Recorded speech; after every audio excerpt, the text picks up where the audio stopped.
Kevin Hart was like a massive turning point. He's the funniest, most overexposed, hardest working human on the planet. That's right. Like, we don't pay him. Like, he invested in the company. Really? Wow. And yeah, no, and he took a title and actually like invests his time. An hour of Kevin Hart's creativity is worth like, an agency for 2 years. And then we have, like Justin Timberlake and Lizzo and Aaron Rodgers. And actually the numbers the past 3 months have been really, really positive. That's awesome. It's a bit of an attribution game.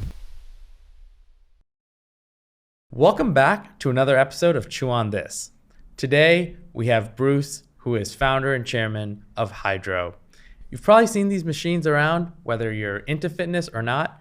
They're hard to miss, and they're an incredibly engineered and designed machine that is promoting fitness, strength, wellness. And today, we have the honor to bring Bruce on. So Bruce, first of all, thanks for taking the time out, coming on our pod, and talking about your journey. And for the few people who maybe don't know you, maybe give a little bit about your background and what you guys are up to at Hydrow today. I know, because I know our awareness numbers, that there are lots of people who don't know me yet. But and also, so I recently moved from CEO to chairman of the board. Wow! So I hired a president last 2 years ago, and he's stepped up to CEO role. And there's lots of stuff to talk about. But so my basic story. I'm Canadian. I've been an entrepreneur my whole life. I obviously had to move to the United States because it's more fun to be an entrepreneur here. I started a number of businesses, but Hydrow started in 2018, right at the very beginning, ahead of the pandemic.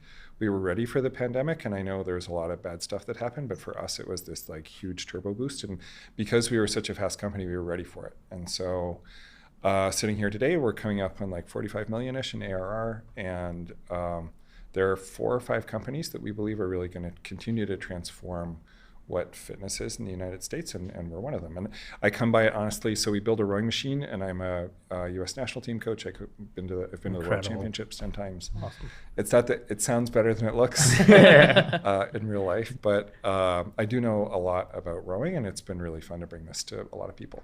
That's awesome. I actually read that your family or your ancestors are these legendary like rowing people. Can you tell us a little bit about that? It's a little creepy. So I didn't know. And you didn't know. I didn't know. That's insane. I had no idea. My parents never mentioned anything. I don't think they even knew. Yeah. But when my son was born, I named him Ruddock, Ruddock.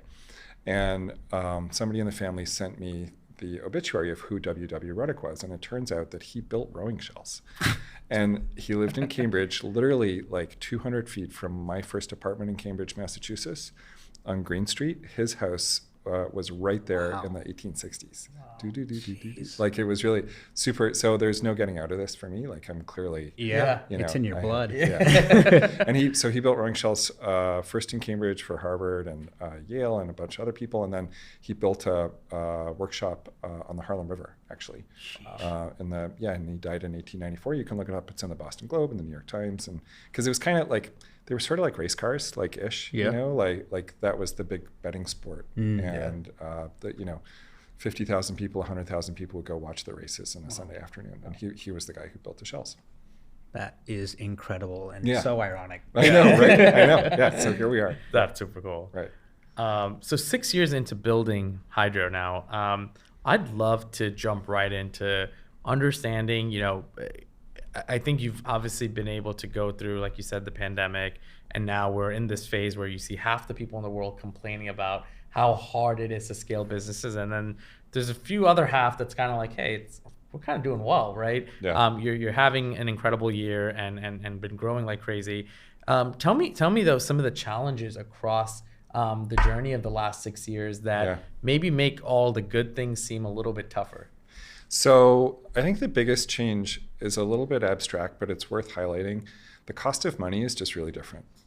So if you can make 12% by loaning somebody some money, really low risk, why on earth would you ever make an investment in a venture that has like a 1 in 10 chance of hitting, or a 1 in 50 or whatever? So when I started Hydrow, like, we had access to capital, and then with the pandemic, we had extraordinary access to capital, and we could just buy advertising at will, and if it paid off 2 to 1 or 2.5 to 1 or 3 to 1, they weren't like psyched, but it was okay because money was free. And now if your ROAS is not 4, you're effed, you're out. So it really takes a radically different approach. And we scaled. We were going to do a SPAC. I got a call like literally every day to do a SPAC.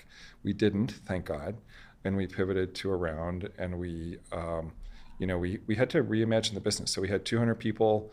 The CMO for Hydrow was the CMO from L'Oreal, which is just hilarious. Like we're this fitness company, and she came over, Gretchen Seig-Fleming, she's awesome. And we just had to retool everything. So we fired half of the people that we had hired during the pandemic. We were 200 people, we went to 100 people, and we reimagined our go-to-market strategy. And we radically retooled to be super efficient and to lean in on things that we know work and that will scale over time. Because it's not like the United States, suddenly got fit. Fitness is fucked. I mean, sorry, excuse me, but it's completely like there's so many people who are it's just not working, And so the service that we offer, we have an NPS of 87. People love it and they need it. So it's rebuilding that approach so that we can continue to deliver that thing that people need. But it's very different from what it was at the beginning when it was just venture funded, grow. Right. So. And I think you've raised near about $250 million or like 200 million, 300 million. Yeah, well, right, first off, roughly. Congratulations on that. And going through those journeys. I guess I this is me selfishly asking this question. Obviously, things have changed and times have changed, and being able to raise at that rate or even at that number nowadays. Right. But when you look back, kind of what you credit being able to raise that capital, I think having a phenomenal product is almost table stakes now. It's a prerequisite. Yeah. Even though some people don't believe in that still. Right. Beyond that, though, what do you credit to your network? Maybe what you were doing before this. Dude, I'm Canadian. I have no network. So talk to me about the journey, about the first raise, and even just how that came about, because I find that to be what everyone is like, especially a lot of our audience is always wondering, like. Obviously, if you're struggling and looking for money, that's a different journey. But if you are doing well, you have a great product. What is that first step to raising capital look and like? did you have product? No, God, no. Okay. I didn't even have a deck. Gotcha. Wow. Wow, that's good to know. I don't know. Do you remember everybody was raising money for last mile mobility, like scooters? And so I was like, it should be like rowing scooters. The birds and stuff. Right, totally right.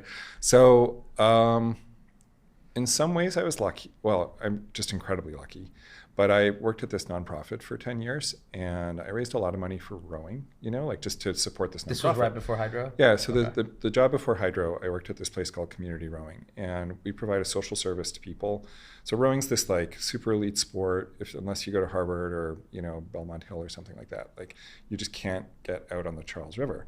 And so some really, generous people got together and built this access point, and it was my job. It was my job to take care of that and grow that for 10 years. So I got to know some people who really cared about rowing, and it was pretty innovative. I don't like nonprofits. I think they're bad business models, but people got to know me pretty well. So I had some friends, and they weren't friends. I had some people who knew the work that I did in high places. And the first funder was this guy, Dick Cashin. He's an Olympic rower. And he had gotten to know me over the course of the years, building this building and paying for it and filling it full of people. So that was the first check. I think it was possible because it's clear that in the rowing world, I'm a national team coach, I worked in the community, I knew my shit, upside down and sideways. And so when I had an idea, it was easy for people to trust me. And was it it was more than a napkin, but it wasn't a deck. So what was it? It was literally, we had lunch at a place where you're not allowed to bring paper, and Dick was like, wow. What do you need to get started? And that was the seed. But it was, I think you gotta know your product inside out, and you really have to have something that you believe in, because the thing, say you have $1 billion or $2 billion, $7 billion, you can buy anything, literally anything. And the thing that you can't buy, passion, knowledge, those areas of expertise, when you're out fundraising, I think it's the same in the nonprofit world, the same for philanthropy. You have this thing that's incredibly special, and don't undervalue it. If you really believe passionately in that idea, people like that are approached 5 times a day to write a check. And so they're incredibly discerning about the ability to be like, oh, this one just wants to make money. This one's lazy. This one's a scam person. If you really believe passionately in your idea, then you cross this threshold and you have the thing that they don't have. or that they might have had once, but that's like the most precious thing in their life. So I think for me, that was the key. And I really believe that. Like, if you believe in something passionately, you can raise money. And if you can't raise money, it's an excellent signal that either you don't believe in it or it's a bad idea. Money's never the problem. Like, money is never the problem, at least at the beginning. All said. So, Insane. Yeah. So just going back to that, let's talk about the product for a second. Now, you said you went into this meeting, you didn't have product, you didn't have a deck. Did you have almost a vision for what it was going to be? I mean, I had Peloton. I just had to reference Peloton. And it's not like a revolutionary idea. It was more taking the values that... so rowing's this kind of like weird sport. Like, it's nichey. You're not allowed to talk. So you're in a boat with 8 other people. One person is steering, the smallest person steers, and then 8 people are doing the work. Not allowed to talk, not allowed to look around. Don't know if other people are doing their work or not because you can't see them. You're facing the wrong way. Like, it's weird, but the values that are passed along in that experience, like you move in perfect synchronicity with another human. You feel flow right away. You're out in nature. You experience nature. I guarantee you get on the water for an hour, you get off, you feel better. You feel more connected. You trust people more. And so it's bringing those values forward, and it was thinking about how to connect what happens out on the water to the millions of rowing machines around the world, and making sure that rowing machines didn't turn into like a dance party, which is nothing wrong with dance parties. It's great. Dance party on a bike, like, awesome. But so you're not out here gamifying like no, but like I think all really great products start with taking like an analog human experience and at least like capturing a percentage of that experience and delivering that, and that was the seed, and that's what people were willing to buy into and get behind. That's super cool. Very cool. You look at you mentioned Peloton, and I wanted to bring that up. You kind of look at the journey of Peloton, and obviously, I think Peloton, and I don't know, this is just my opinion, I don't have enough data for it, but I think the world of studios also helped Peloton get to hockey stick sustained growth for a little bit of time. Whereas you look at kind of the world of, let's say, rowing, right, and machines rowing, you don't see tons of studios being built around it. Right. And so I think maybe there is a different there's different inflection points that will happen because of certain things. But you look at kind of the Peloton's growth and where it is today. How do you look at when you were just creating an idea and Peloton was like, oh, I have Peloton to at least model off of, and you look at where Peloton's today, and it's kind of like, oh, well, I don't know if I want to be, synonymous still with Peloton. No, right. So tell me more about that dichotomy and like how that changes. Yeah, first off, I got to say I love Peloton. I really do. I think what they did is amazing. And John Foley tried to buy our company early, and we said no. Wow. And it's really like they're an inspiration.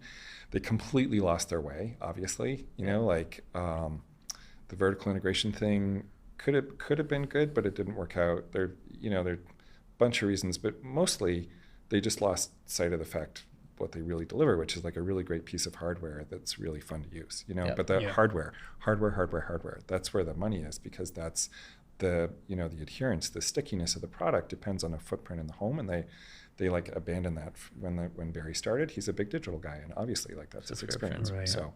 So anyway, for us, the biggest thing is like stepping back.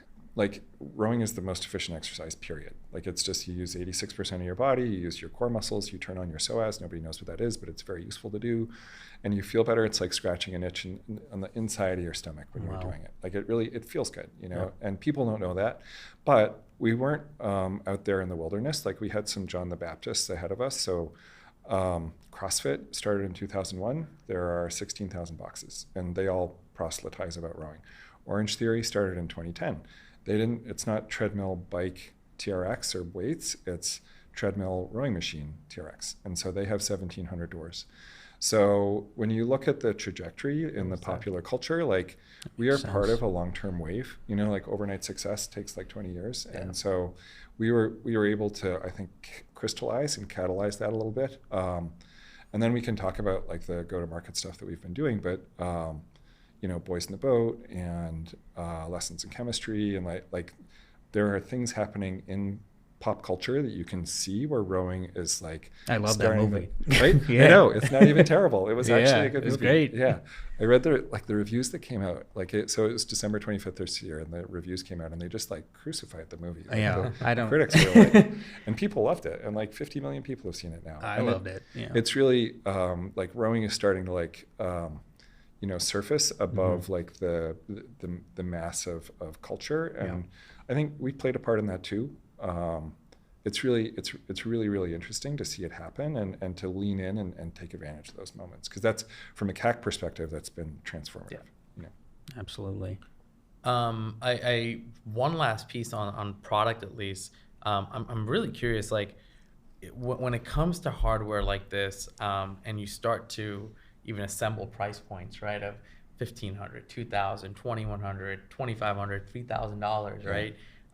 I think each of those price cohorts start to really kind of put you into a TAM that kind of becomes small, right, to some regard.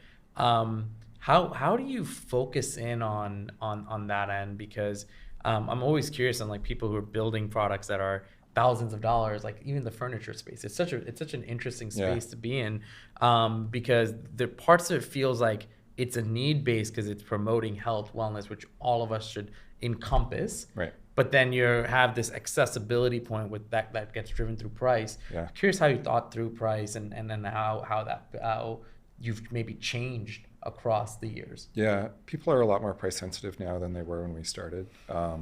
In the pandemic, it was obviously off the chain. Like there was no price, just didn't matter. Yeah. We still have a decent amount of inventory that we paid pandemic prices for, which I'm not thrilled about. But we're working through that.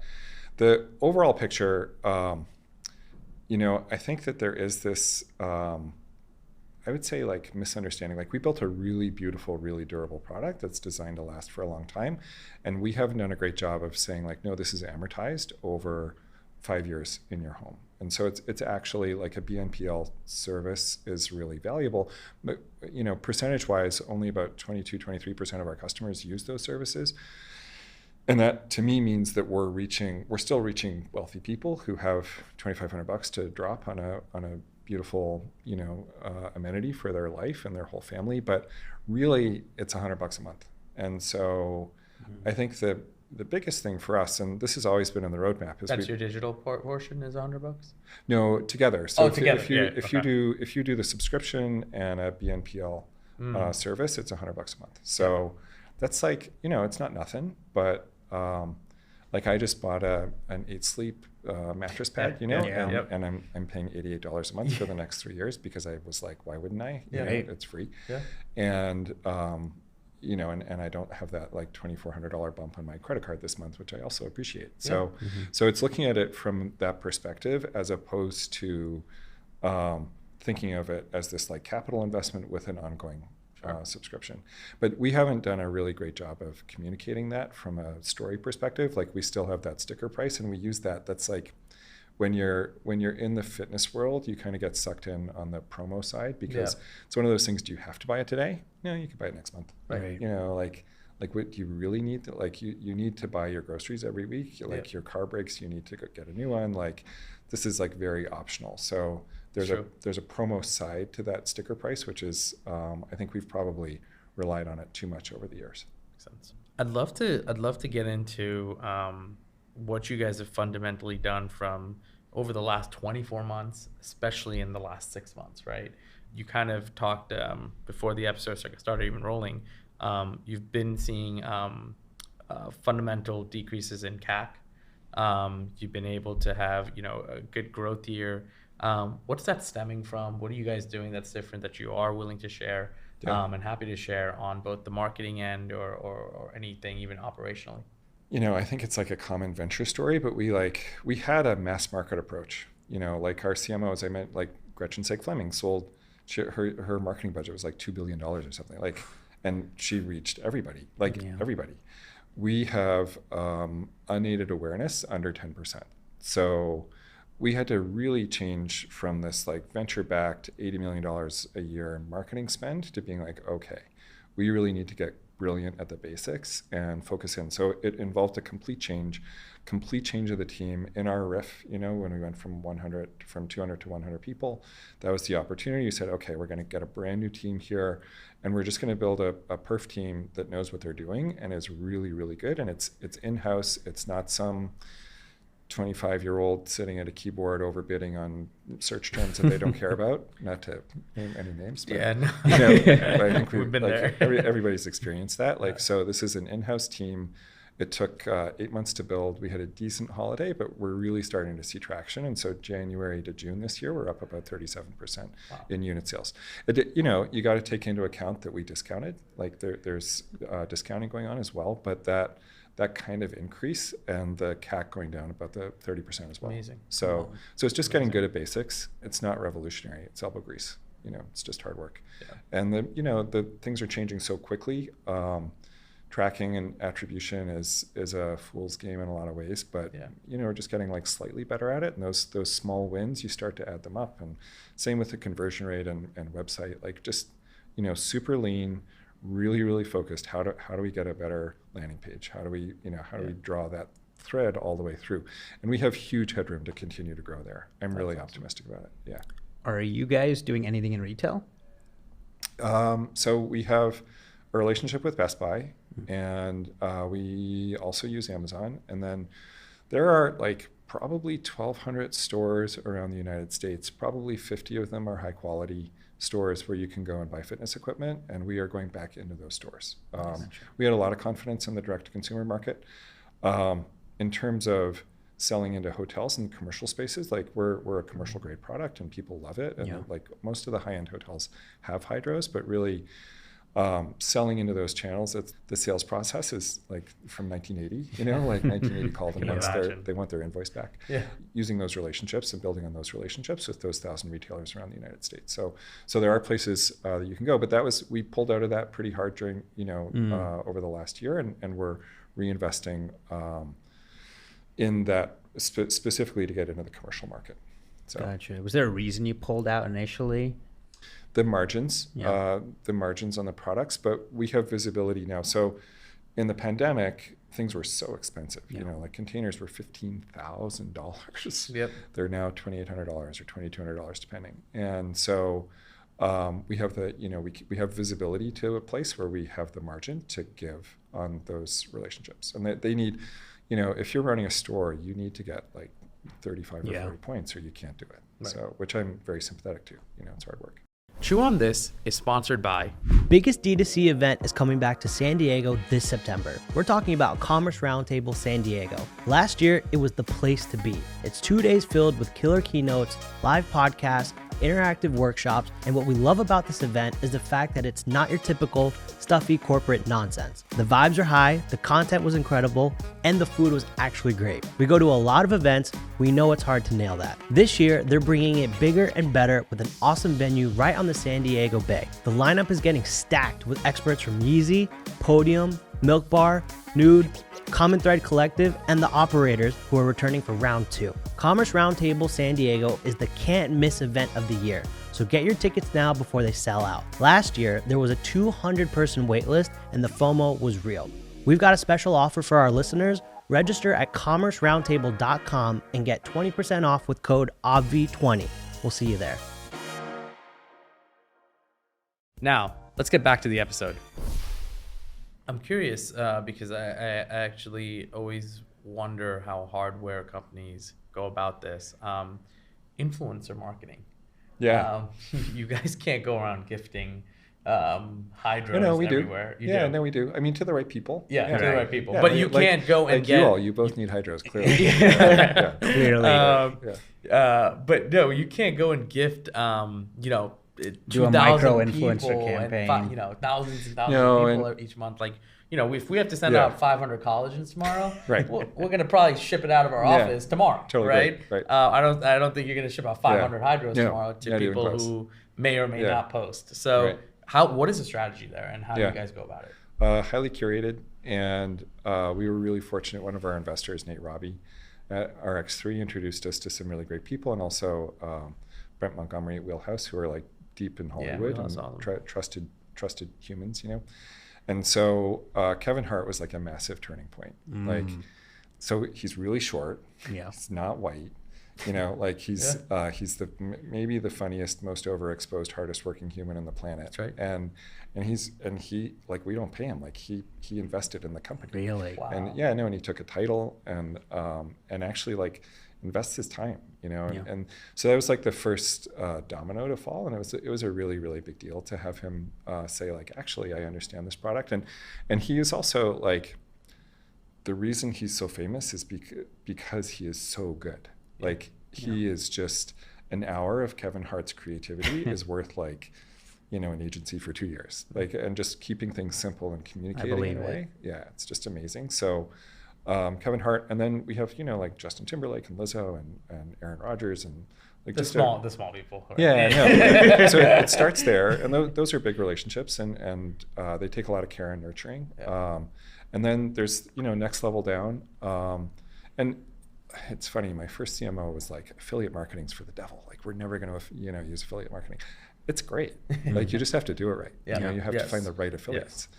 And so we do that in-house. We used to use agencies, same thing. We brought it in-house, and we're leaning in. And actually, the numbers the past 3 months have been really, really positive. That's awesome. It's a bit of an attribution game too. Yeah. But yeah. I think we struggle with the same thing, as we've always been, and your story helps a lot, because we've always kind of hesitated towards making that big investment for a celebrity influencer. Right. And it's not that, you know, it's going to be a huge risk for us. It's more like we want the first one to work out so that we can keep doing it. Right. Yeah. But yeah, I think it is. You just got to take the plunge and make sure it's curated and it fits the brand. Right. And it was with Kevin. So I hadn't done that stuff before really, and I was sitting on the floor in my bedroom because my house, it was pandemic and it was noisy downstairs, and my kids were at the door being like, "Are you talking to Kevin Hart? Did he just laugh?" That's awesome. Did he, like, yeah. That's so right. cool. It was really so cool. But it was like the litmus test was he willing to, because we got approached by God and we still get approached by everybody. Sure. Like, hey, do you have, you know, for, you know, $200,000, so and so will do such and such. But it's not, it's their representative and they get 10%. And any kind of, if the relationship starts with an agent, you're already like, okay. Flashing good orange. Tip. Yeah, that is a good tip. But if it starts with a friend and an introduction, and you can talk to the real person, and they are actually engaged, then I think you have a real shot. That's cool. Chloe was we did a season with Chloe around holiday, and it was a big deal because we had cut it back on our ad spend in a big way. So she reaches everybody, you know. She's not exactly like perfect for the brand, but it definitely, everybody noticed. And but that was much more of a pay to play. And so seeing the contrast between those two things, like Kevin is a gift that keeps on giving. You know, we bought some stuff from Chloe. She delivered because she's super pro, and then it's over. You know, and I think the brand equity, like you can see where the value is there. So very cool. It's really, really good tip. In terms of like retention now, right? So we touched on influencer, touched a little bit on what you guys are doing on the marketing end. Retention, and like everything. Yeah, it is everything. But like, I don't need to buy a Hydrow every month, right? I don't even have the space in my house for that. So now, what has been the retention strategy? I'm sure the digital piece, I'd love to hear on that. But even going forward, like, what do the next 3 to 5 years look like? How do you take up more real estate in the house, or is it just more digital, deep, breaking down more? So we started as a whole health company. The vision was always to provide the best platform, and so we want to be the center of wellness in your home. We want to be more valuable to you than your fridge or your car. And we're eventually, you give us as much money as you give to Honda or whoever you buy your car from. So we have to earn that. Like, it's not something that you can take for granted. So it's new content. Really, we have an amazing new director of content. He's from the WWE. His name is Craig Tello, and it's awesome. Like, you think about stories, like the things that like that's a story. that engagement around working out, like. Workouts are one thing, but you need really, really great stories. And the other thing is to continue to innovate on the hardware side. So we just, we announced about, 3 months ago, I guess, we purchased a strength company. There's this thing about, so to nerd out on the like fitness side for a minute. So lifting weights is good for you. The most important thing in your life, strong VO2 max, aerobic exercise, that makes you live the longest. Second most important thing, muscle mass. You need muscle mass. Those two things are the two determinants for the quality of your life. And you can go deep on that, but it's pretty interesting. So we always knew we had to add strength. Digital strength is like strength on steroids because you can do the same amount of work in a lot less time. So you can get muscle hypertrophy, you can grow your muscle size, you can improve your strength much, much faster. So it's incredibly healthy. Tonal is in the space, Speedience, Oxfit, there are a few companies in it. We are so excited about the company that we did buy, and we're integrating them now. We're bringing a couple products to market. One will be in the same price range as the Hydrow Wave, and there'll be another one that's pro level. So earning that space and those two machines and some AI-based coaching, and you've got a solution for your whole family for life. Wow. And yeah, we're really excited about it. And you can't AI it out of existence, like you need a machine to work out on. Right. So for us, that was the key, like with Peloton, like you need to understand like that you need something to work out on, unless you're going to run in place and do push-ups, like that gets old after like 6 months. So Very cool. When you look at the branding and marketing coming together, right? You have a large team, right? And even though you guys have scaled back, there is probably clear distinction of a brand team on your guys' side and a marketing team. And if not, what does that makeup look like? He solved the puzzle. Right. No. So we did not solve the puzzle. There's a really good branding book you can buy it on Amazon. It's out of print. It's called like Ducks in the Hen House or something, and it's written for. I love this. It's written for marketers as a children's book, which I think is like communicating at the right level. Yeah. But it's about how perf is brand and brand is perf, and there's don't draw a distinction. Everything needs to do double duty now. There is no such thing as performance and brand. So that's number one. Number two is this took we're basically like a TV company that makes all of the TV shows and manufactures the TV. Just call us RCA 1955. Like it's a complicated business model. So you've got 5 different teams around the company. And just this year, we started this thing called Hydrow University. So 36 Fridays a year, we bring in a subject matter expert and we talk about one of the pillars of our brand. From an expert's perspective, we boil it down. We say these are the talking points from this thing. We look at our performance in social. We look at the expression that takes in our advertising.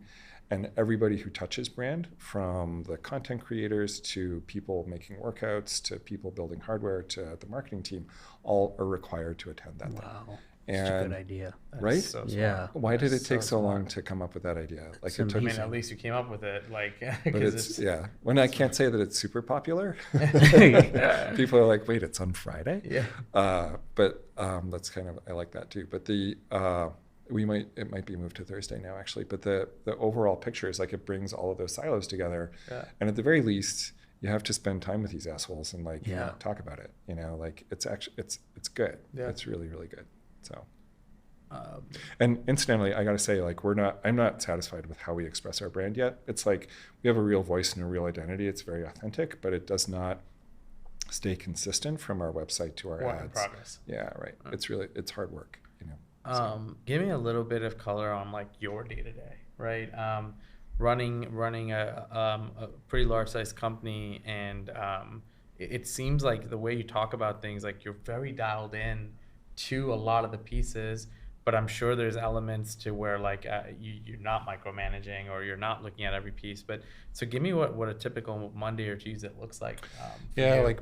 So I hired a president 2 years ago specifically to pick up the day to day. And when we did make that transition, I was like, oh, this is like really different.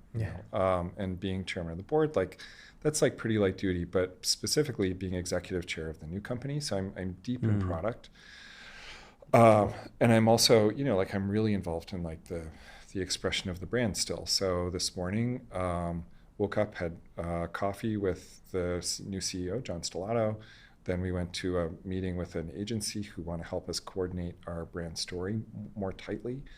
And then I read Slack a lot. Like, so I have, God's eye view on Slack, and I just read everything. And just consume. I did, because I'm curious and I love to know what's going on. And honestly, like I love coaching, like I love being a coach, like it's really good. And if things are going well, I don't have anything to do. It's great. And I only try and offer help if I see that somebody's like struggling, not hitting their target, whatever it is. Yeah. So really deeply involved in the development of the new strength products right now as well. So yeah. Do you miss being in the trenches as much as you were? A little bit, but not really. No. It was 6 years of like very extreme, like emotional up and down. Like my emotional well-being was entirely attached to the sales number of that hour or day. And it's also right now. And it's just like up and down. And for a couple of years I could do no wrong, and then post-pandemic we hit like a serious trough, and that was brutal. Yeah. And restructuring a company and making sure, like I think we had 2 people leave after the RIF, and like basically like the company stayed super happy, super functional, super highly productive. Wow. So so getting all of that done was I was really proud of how it went down. And I'm still like, I still stay in touch with all the people that I used to work with. So that's really cool. Amazing. You look at the next few years, and now obviously you've been through the journey, and a lot of us have now through pandemic and post-pandemic, et cetera. What are some things you're kind of on the lookout for? Where I think one thing that the pandemic did help in is it kind of put a little bit of a guard up for everyone to kind of know, hey, if this comes, then I'm going to navigate this way, versus if this happens, I think we've all become better at scenario planning, not taking things for granted, et cetera. Give me that view board for you. Like, what does that look like? What are the next 3 to 5 years look like? And what are some things that maybe you're seeing that could be coming, or some things you're watching out for?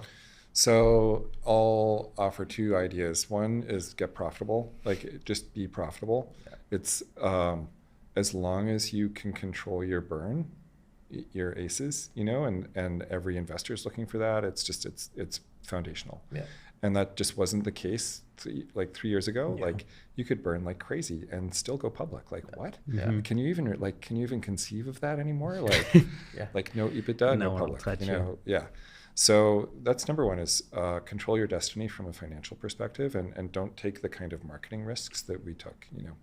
And the other is so AI is obviously going to radically alter the fabric of a lot of the stuff that we do. And I asked my friend ChatGPT what the conversation was going to be like in here before I came in, just because I was curious what it would say. And that's great. It was great. And I was like, So I'm looking for things that are AI proof, like hardware in the home. And we're starting something called the Beach Prince Professional Rowing League, which is live in-person events that will be a content generator for Hydrow. Oh, I love that. And so smart. Also a non-correlated asset with teams around the world.